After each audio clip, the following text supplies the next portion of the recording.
قل إن صلاتي ونسكي ومحياي ومماتي لله رب العالمين।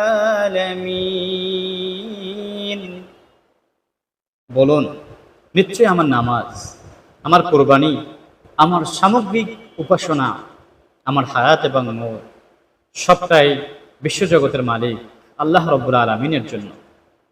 ঠিক তেমনি ভাবেই ঈদুল আজহা, কোরবানি একমাত্র আল্লাহর জন্য হবে। কোনো নাম, যশ, খ্যাতি, মানুষকে খুশি করা, সমাজকে দেখানোর জন্য নয়। আল্লাহ তাআলা বলছেন, لن ينال الله لحومها ولا دماؤها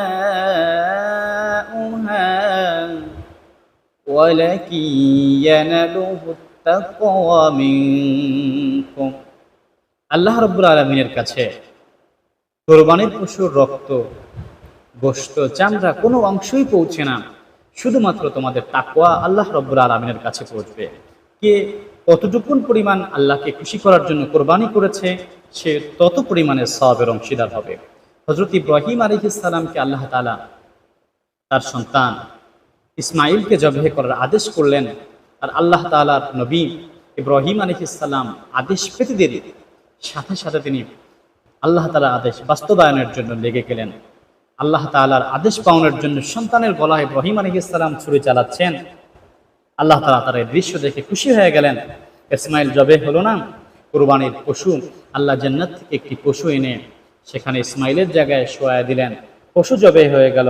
সেই ধারাকে রক্ষা করার জন্য রব্বুল আলামিন প্রতি বছরের 10ই জিলহজ, 11ই জিলহজ এবং 12 জিলহজ, এই 3 দিন কোরবানি করা সামর্থ্যবানদের জন্য আল্লাহ তাআলা ওয়াজিব করে দিয়েছেন। পহেলা জিলহজ থেকে 10ই জিলহজ পর্যন্ত যে ব্যক্তি নখ, চুল, অবাঞ্ছিত লোম কাটা থেকে বিরত থাকবে, আল্লাহ রাব্বুল আলামিন তার আমলনামায় একটি ওয়াজিব কোরবানির সওয়াব দান করবেন।